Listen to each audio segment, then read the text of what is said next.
காகங்களும் குருவி முட்டையும். நாப்பூருங்கிற ஒரு அழகான காடு ஒன்று இருந்துச்சு. அந்த காட்டுல இருந்த ஒரு பனை மரத்து மேல மீனுங்கிற ஒரு சின்ன குருவி வீடு கட்டி வாழ்ந்து வந்துச்சு. மீனுக்குருவிக்கு 2 குழந்தைங்க இருந்தாங்க. மீனுக்குருவிக்கு சொந்தமா ஒரு சின்ன தோட்டமும் இருந்துச்சு. அந்த தோட்டத்துல விவசாயம் செய்து மீனுக்குருவி தான் குழந்தைங்களை வளர்த்து வந்துச்சு. ஒரு நாள் காலையில மீனுக்குருவி வழக்கம் போல வேலைக்கு போகிறதுக்கு தயாராச்சு. பசங்களா, அம்மா வேலைக்கு கிளம்புறேன். நீங்க வீட்டுக்குள்ள பத்திரமா இருந்துக்கோங்க. யாரு வந்து கூப்பிட்டாலும் வீட்டோட கதவை திறக்க கூடாது, சரியா? அம்மா, இன்னைக்கு நாங்களும் உங்க கூட வரோம்மா. வெளியே வெயில் ரொம்ப அதிகமா இருக்கு. நீங்க வந்தீங்கன்னா ரொம்ப கஷ்டப்படுவீங்க. நீங்க வீட்டுக்குள்ளேயே இருங்க. அம்மா, அப்படின்னா நாங்க எப்போதாமா தோட்ட வேலைகளை கத்துக்கிறது? தோட்ட வேலைகள் செய்து உங்களுக்கு உதவியா இருக்கணும்னு எங்களுக்கு ரொம்ப ஆசையா இருக்கு. இப்படி ஒரு குழந்தைங்க கிடைக்க நான் கொடுத்து வச்சிருக்கணும். பசங்களா, அதுக்கு இன்னும் நிறைய நாள் இருக்கு. நீங்க இன்னும் கொஞ்சம் வளர்ந்ததுமே அம்மா உங்களை தோட்டத்துக்கு கூட்டிட்டு போவேன், சரியா? அப்படின்னு சொல்லிட்டு மீனுக்குருவி தான் தோட்டத்தை நோக்கி பறந்து போச்சு. மீனுக்குருவி ரொம்ப கடின உழைப்பாளியா இருந்துச்சு. அது தன்னோட உழைப்பால தோட்டத்துல நிறைய காய்கறிகளை விளைய வச்சிருந்துச்சு. மீனுக்குருவி தான் தோட்டத்துல வேலை செஞ்சுக்கிட்டு இருக்கும் போது திடீர்னு ஒரு காகம் ரொம்ப வேகமா பறந்து வந்துச்சு. மீனுக்குருவி அந்த காகத்தை இப்பதான் முதல் முறையா பாக்குது. குருவி, குருவி, என்ன காப்பாத்து, தயவு செஞ்சு என்ன காப்பாத்து. காகமே, என்னாச்சு? எதுக்காக இவ்வளவு வேகமா பறந்து வர? குருவி, ஒரு கெட்ட காகம் என்ன கொல்றதுக்காக துரத்துது. அந்த காகத்தோட கண்ணில் பட்டு நிச்சயமா அந்த காகம் என்ன கொன்னுடும். குருவி, குருவி, தயவு செஞ்சு என்ன காப்பாத்து. காகமே, நீ கவலைப்படாத. என் வீடு பக்கத்துல தான் இருக்கு. நான் உன்னை என் வீட்டுக்கு கூட்டிட்டு போறேன் அப்படின்னு சொன்ன மீனுக்குருவி காகத்தை கூட்டிக்கிட்டு தான் வீட்டை நோக்கி பறந்து போச்சு.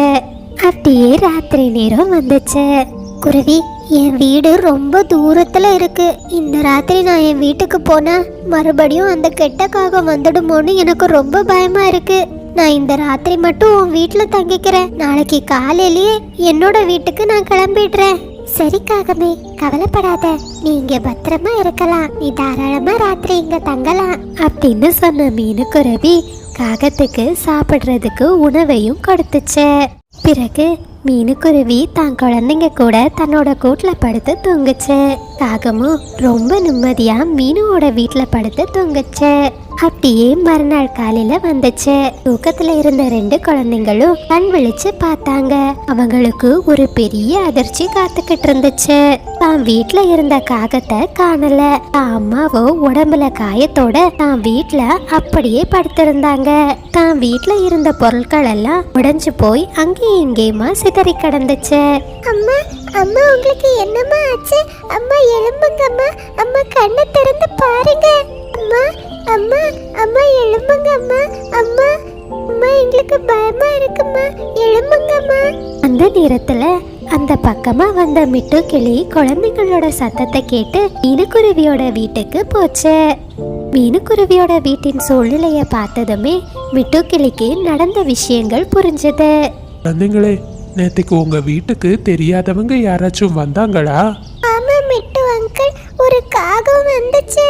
அந்த காகம் தான் உங்க அம்மாவை கொன்னு போட்டுட்டு உங்க வீட்டுல இருக்கிற பணத்தை எல்லாம் எடுத்துட்டு போயிருக்கு.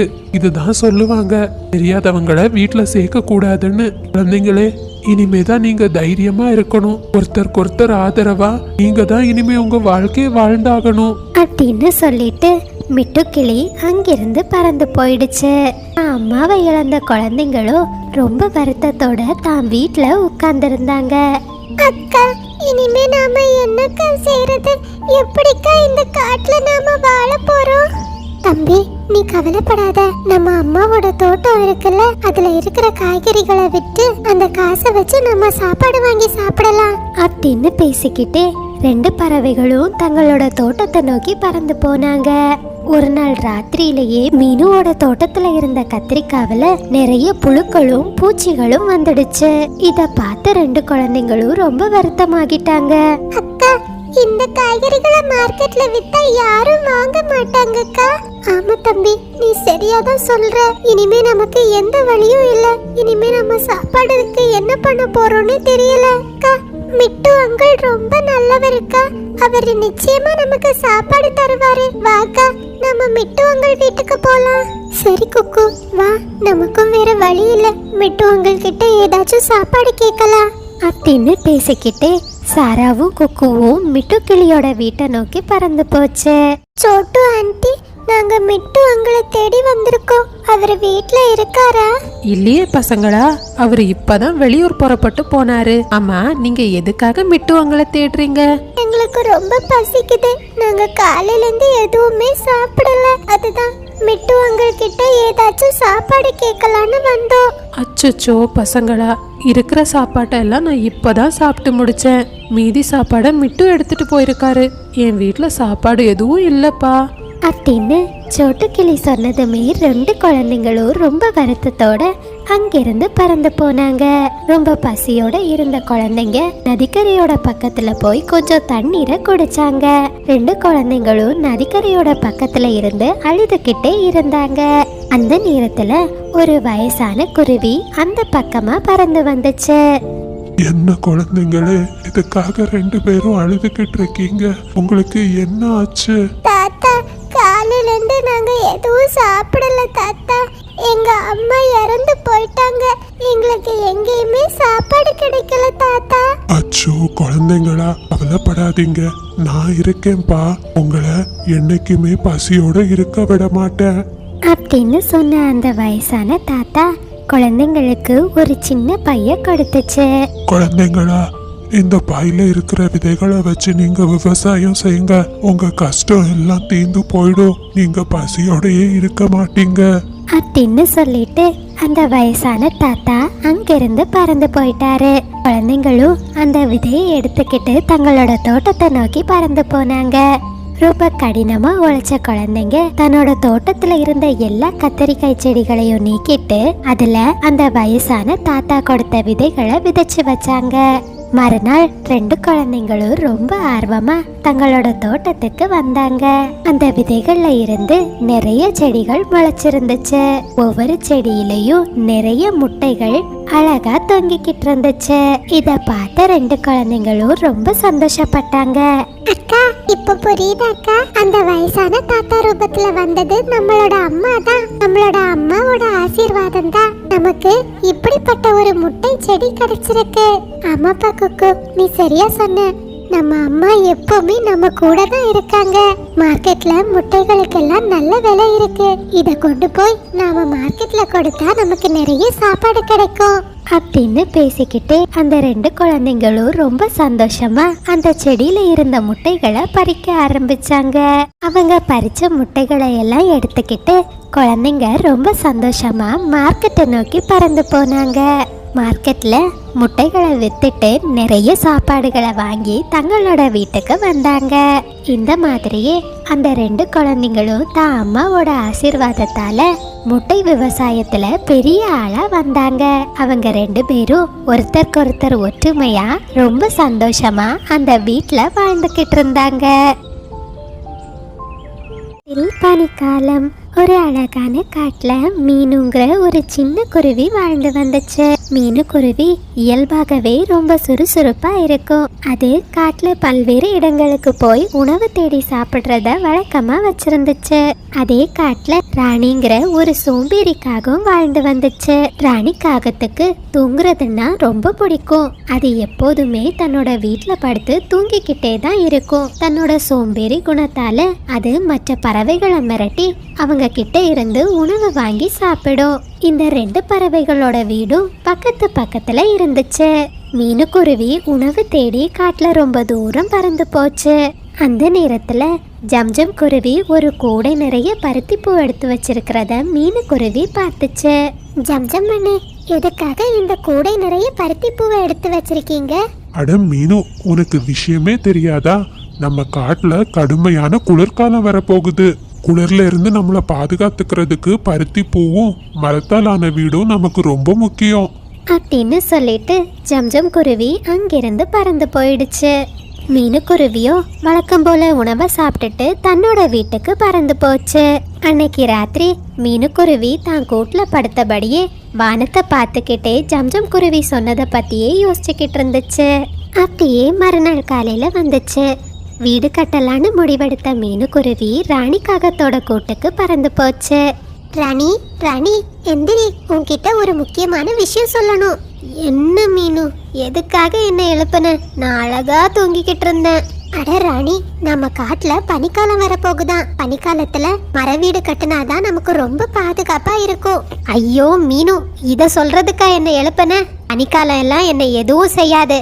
அப்படியே பனி பெஞ்சாலும் நான் ஏதாச்சும் மரத்தோட பொந்துல உட்கார்ந்துப்பேன். ராணிக்காக இப்படி சொன்னதும் மீனுக்குருவி எதுவுமே பேசாம மரக்கட்டைகளை எடுக்கிறதுக்காக பறந்து போச்சு. அப்படியே சாயந்தர நேரம் வந்துடுச்சு.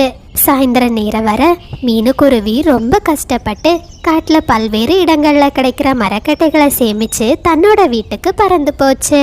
ரொம்ப களைப்பா இருந்த மீனுக்குருவி மரக்கட்டைகளை பக்கத்துல வச்சுக்கிட்டு தான் கூட்டுல உட்கார்ந்தபடியே ஓய்வெடுத்துக்கிட்டு இருந்துச்சு. அந்த சமயத்துல ராணிக்காகவும் தான் கூட்டுல உட்கார்ந்தபடியே ரொம்ப சந்தோஷமா பாட்டு கேட்டுக்கிட்டு இருந்துச்சு.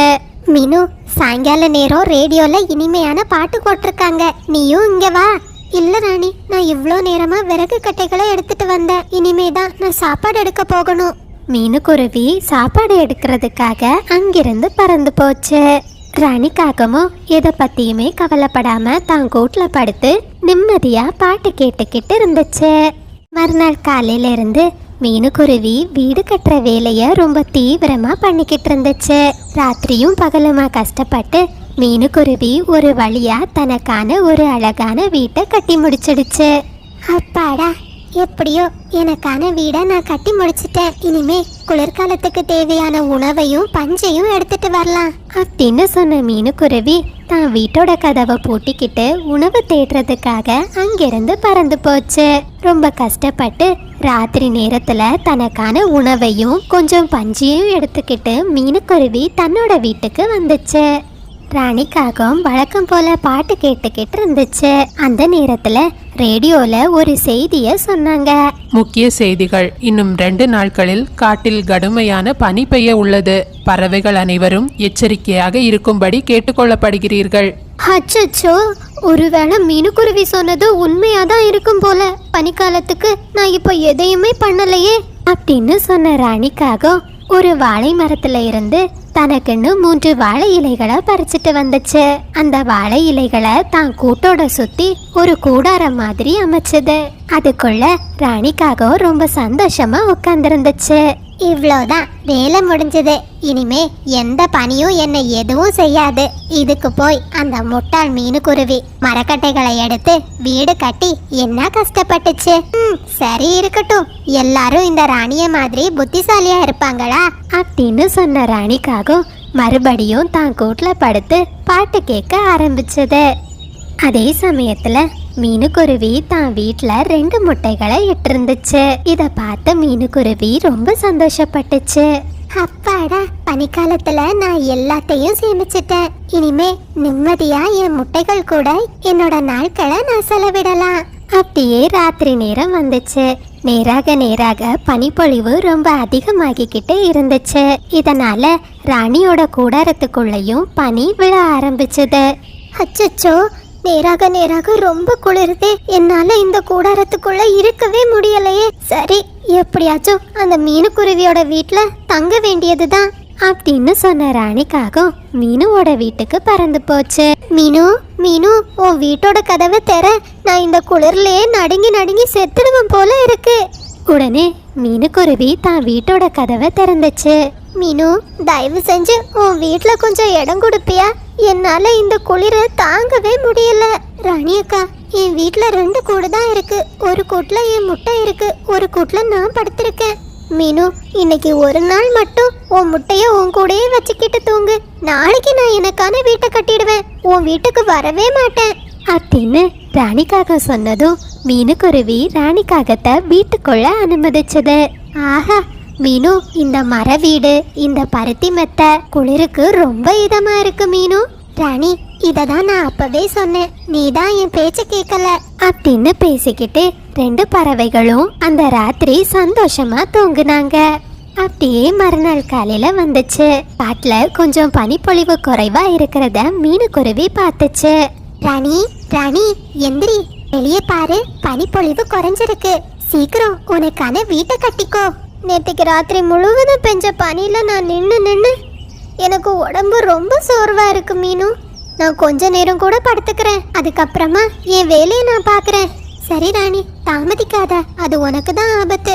நான் வெளியே போய் உணவு தேடிட்டு வரேன் அப்படின்னு சொன்ன மீனுக்குருவி தான் வீட்டுல இருந்து வெளியே பறந்து போச்சு. ராணிக்காகவும் மறுபடியும் நிம்மதியா மீனுக்குருவியோட வீட்டுல படுத்து தூங்க ஆரம்பிச்சது. கொஞ்ச நேரத்திலேயே ராணிக்காகத்துக்கு ரொம்ப பசி எடுத்துச்சு. உடனே அது மீனுக்குருவியோட வீட்டுல இருந்த சாப்பாட்டையும் மீனுக்குருவியோட வீட்டுல இருந்த தண்ணியையும் குடிச்சது. கொஞ்ச நேரத்திலேயே உணவு தேட போன மீனுக்குருவி தன்னோட வீட்டுக்கு திரும்பி வந்துச்சு. அந்த நேரத்துல ராணிக்காகவும் தான் வீட்டை அலங்கோலமா வச்சிருக்கிறத பார்த்த மீனுக்குருவிக்கு ரொம்ப கஷ்டமா இருந்துச்சு.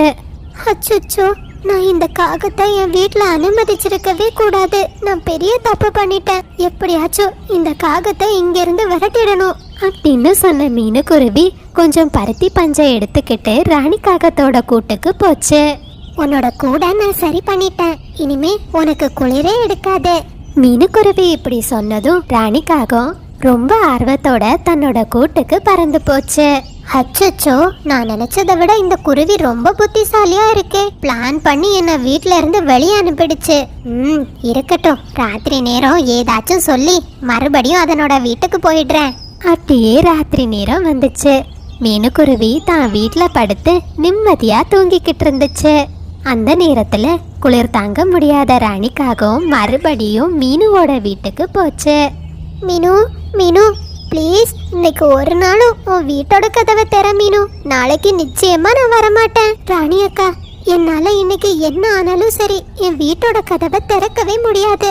என்னோட முட்டைகளுக்கு இப்ப கண்டிப்பா ஒரு கூடு தேவை. ராணிக்காகவும் ஏதேதோ பொய்களை சொல்லி பார்த்துச்சு. ஆனா மீனுக்குருவி தான் வீட்டோட கதவை திறக்கவே இல்லை. வேறு வழி இல்லாத ராணிக்காகவும் மறுபடியும் தன்னோட கூட்டுல படுத்து தூங்க ஆரம்பிச்சது. மறுநாள் காலையில மீனுக்குருவி வழக்கம் போல உணவு தேடுறதுக்காக பறந்து போச்சு. ஹே மீனு, நீ உன் வீட்டில் எனக்கு இடம் தர மாட்டேன்னு சொன்னல, நீ மட்டும் எப்படி குளிர் இல்லாம தூங்குறேன்னு நானும் பார்க்கறேன் அப்படின்னு சொன்ன ராணிக்காகவும் மீனுக்குருவியோட வீட்டுக்கு போச்சு. மெதுவா மீனுவோட வீட்டின் கதவை திறந்து மீனுவோட கூட்டுல தண்ணீரை எடுத்து ஊத்த ஆரம்பிச்சது. இதனால மீனுக்குருவியோட கூடு முழுவதும் நனைஞ்சிடுச்சு. பிறகு மீனுக்குருவி சாப்பிட வச்சிருந்த சாப்பாட்டையும் எடுத்துக்கிட்டு தன்னோட வீட்டுக்கு வந்துடுச்சு. மீனுக்குருவிக்கு அன்னைக்கு உணவு கிடைக்கிறது ரொம்ப கஷ்டமா இருந்துச்சு. அது வீட்டுக்கு திரும்பி வர்றதுக்கு ராத்திரி நேரம் ஆகிடுச்சு. அந்த சமயத்துல ராணிக்காகமும் மீனுக்குருவி கிட்ட இருந்து திருடின உணவை சாப்பிட்டுக்கிட்டு சந்தோஷமா தன்னோட கூட்டுல பாட்டு கேட்டுக்கிட்டு இருந்துச்சு. ஐயோ, என்னாச்சு? என் வீட்டுல இருந்த உணவையும் காணல, பானையில இருந்த தண்ணியும் காணல. இதெல்லாம் யார் செய்த வேலையா இருக்கும் அப்படின்னு சொல்லிட்டு மீனுக்குருவி யாரு தன்னோட வீட்டுல வந்து திருடுனான்னு யோசிச்சுக்கிட்டே தான் கூட்டுல படுத்திருந்துச்சு. அந்த நேரத்துல மீனுவோட கூடு ரொம்ப ஈரமா இருந்துச்சு. அச்சச்சோ, யாரோ என் கூட்டுல தண்ணீர் ஊற்றிருக்காங்க. இது எல்லாம் அந்த ராணி காகத்தோட வேலையா தான் இருக்கும்.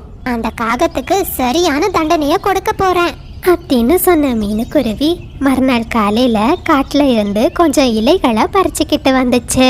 அன்னைக்கு ராத்திரி அந்த இலைய தன்னோட கூடுல வச்சு அதனோட மேல கொஞ்சம் பருத்தி பஞ்சையும் போட்டு வச்சுது. பிறகு மீனுக்குருவி ராணி காகத்தோட கூட்டை நோக்கி பறந்து போச்சு. ராணி அக்கா, நீங்க என்ன மன்னிச்சிடுங்க. நான் நேற்றுக்கு ரொம்ப கடுமையா நடந்துக்கிட்டேன். நீங்க இன்னைக்கு என்னோட கூட்டுல வந்தே தூங்கலாம். காகம் ரொம்ப சந்தோஷமா மீனுக்குருவியோட வீட்டுக்கு போச்சு. ராணிக்காகம் மீனுக்குருவியோட கூட்டுல சந்தோஷமா தூங்க ஆரம்பிச்சது. ஆனா கொஞ்ச நேரத்திலேயே ராணிக்காகத்தோட உடல் முழுவதும் அரிப்பு ஏற்பட்டுச்சு. அந்த அரிப்பால அது சொரிஞ்சு சொரிஞ்சு இருந்துச்சு. ஹே மீனு, நீ உன் கூட்டுல என்ன வச்ச? எனக்கு இந்த அரிப்பு தாங்கவே முடியல. பாரு, என் உடல் முழுவதும் வீங்கி போயிடுச்சு. உங்களோட தப்ப உங்களுக்கு உணர்த்துறதுக்காகத்தான் நான் ஊரல ஏற்படுத்துற இலைகளை என் கூட்டுல மறைச்சு வச்சேன். எப்போ உங்களுக்கு இனிமே மற்றவங்களை கஷ்டப்படுத்தணும்னு தோணுனாலும் இந்த ஊரல் தான் உங்களுக்கு ஞாபகம் வரணும். ராணிக்காகமும் அழுதபடியே தன்னோட கூட்டுல படுத்திருந்துச்சு. அன்னைக்கு முழுவதும் அது சொரிஞ்சு சொரிஞ்சு இனிமே யாரையும் நம்ப கூடாது, சீக்கிரம் தனக்கான ஒரு கூட்டை கட்டணும்னு முடிவெடுத்துச்சு. நண்பர்களே, இது சப்ஸ்கிரைபர் விருப்பத்திற்கான நேரம்.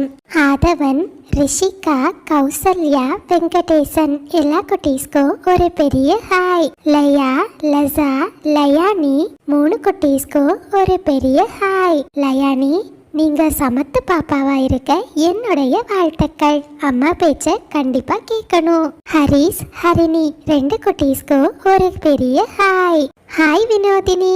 முருகேஸ்வரி, கமலக்கண்ணன் 2 குட்டீஸ்க்கும் ஒரு பெரிய ஹாய். லோகேஸ்வரி, உங்களுக்கு இனிய பிறந்த நாள் நல்வாழ்த்துக்கள். மாறன், அஜய், தீபா, செந்தில் எல்லா குட்டீஸ்க்கும் ஒரு பெரிய hi. Hi Nilavarasan, hi Kalpana, hi Anukarthika, hi Igazhini, Siva, Surya 2 குட்டீஸ்க்கும் ஒரு பெரிய hi. Hi Harsha, hi Jayaram பாப்பா. நீங்கள் அனைவரும் அளித்து வரும் அன்புக்கும் ஆதரவுக்கும் மிக்க நன்றி.